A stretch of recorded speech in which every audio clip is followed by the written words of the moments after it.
It's been 20 years since one of the deadliest disasters in American history. When Hurricane Katrina made landfall, it produced destruction that really was chilling to watch.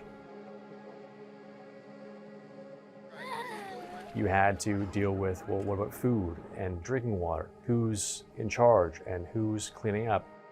The job of FEMA really is to be a backstop for disasters that state and local officials can't handle on their own. FEMA became shorthand for the government's failure. There were a lot of lessons learned. FEMA should be run by a professional emergency manager, insulated from politics. And the states may not be able to handle big disasters on their own.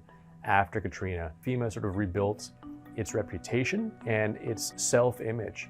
But it took a while. 2017, the first year of the Trump administration, was arguably the toughest year that FEMA has experienced in recent memory. 3 giant hurricanes, really devastating wildfires. The impression at the time was they did a pretty good job. I've spoken with people who had senior roles at FEMA in the first Trump administration, and they described President Trump as a supporter. Congress passed legislation that really expanded FEMA's role and gave it more resources and more authority. When the Biden administration came into office in 2021, they saw an agency that was working but had room for improvement. Part of that was trying to help FEMA become more prepared to deal with climate change. But they also did something else, which in hindsight probably made life more difficult for FEMA. The data showed that FEMA tended to better assist those who were white and had more money.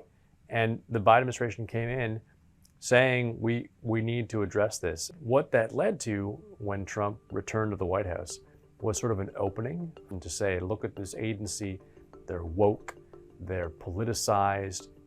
When Hurricane Helene struck, it was really severe, really intense flooding. It became this moment where couldn't separate storms from politics. And FEMA became a flashpoint. FEMA's turned out to be a disaster. The challenges facing FEMA became apparent when a letter signed by many FEMA employees became public, saying the agency's ability to perform its duties is being undermined. So think back to the lessons from Katrina.